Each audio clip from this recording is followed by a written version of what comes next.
मैं डॉक्टर राजन चतुर्वेदी, राजकीय inter college घोराबल Sonbhadra, कक्षा 10 संस्कृत। बच्चों, आज मैं आप लोगों के समक्ष संस्कृत पद्य पीयूषम के चतुर्थ पाठ सूक्त सुधा को लेकर के उपस्थित हुआ हूँ। आज हम लोग सूक्त सुधा पाठ का अध्ययन करेंगे। प्रस्तुत पाठ में महत्वपूर्ण सूक्तियों का संकलन किया गया है। सूक्ति दो शब्दों के योग से मिलकर बना है, सुधन उक्ति। सु का तात्पर्य होता है सुंदर एवं उक्ति का तात्पर्य होता है कथन। इस प्रकार सुंदर कथन और सुधा अमृत का पर्यायवाची है, इसलिए हमारे प्रकरण सूक्त सुधा का अर्थ होगा सुंदर कथन रूपी अमृत।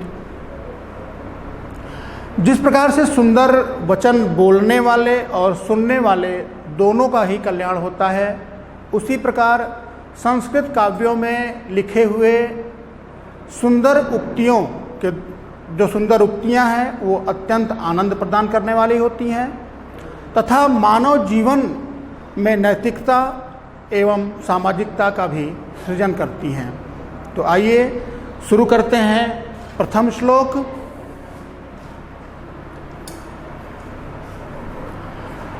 भाषासु मुख्या मधुरा दिव्या गिर्वाण भारती तस्माद्धि काव्यम मधुरम तस्मादपि सुभाषितम। प्रस्तुत श्लोक हमारी पाठ्य पुस्तक संस्कृत पद्य पीयूषम से उद्धृत है। इस श्लोक में संस्कृत भाषा एवं सुभाषित शब्दों की विशेषता बताई गई है। अब इसका अर्थ देखते हैं।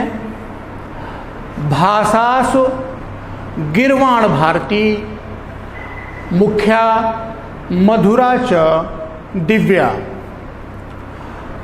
भाषांशु, भाषाओं में, संसार की समस्त भाषाओं में हमारी जो संस्कृत भाषा है वह क्या है? गिर्वाण भारती। गिर्वाण का तात्पर्य होता है देवता और भारती का तात्पर्य होता है वाणी।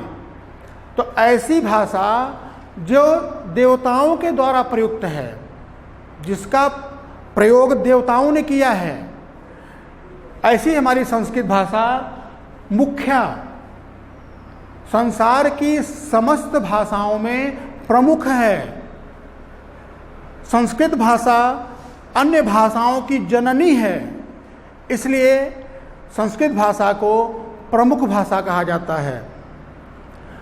मधुरा, यह संस्कृत भाषा अत्यंत मधुर भी है, जिसके वाचन करने में, श्रवण करने में अत्यंत मधुरता, मधुर का तात्पर्य यहाँ पर आनंद की प्राप्ति से है।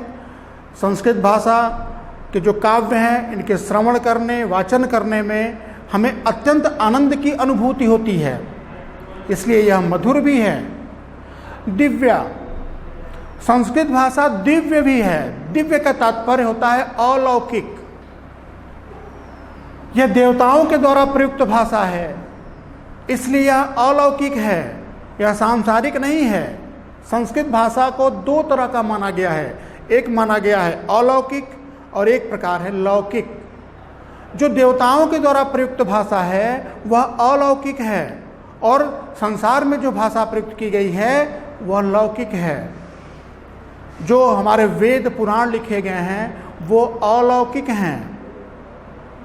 इस प्रकार संस्कृत भाषा संसार की समस्त भाषाओं में प्रमुख, अत्यंत मधुर एवं अलौकिक है। तस्माद् ही मधुरम काव्यम, संस्कृत भाषा में लिखे गए जो काव्य हैं वो अत्यंत मधुर हैं। मधुर से तात्पर्य आनंद प्राप्ति से है कि जिसका श्रवण और वाचन करने से हमें अत्यंत आनंद की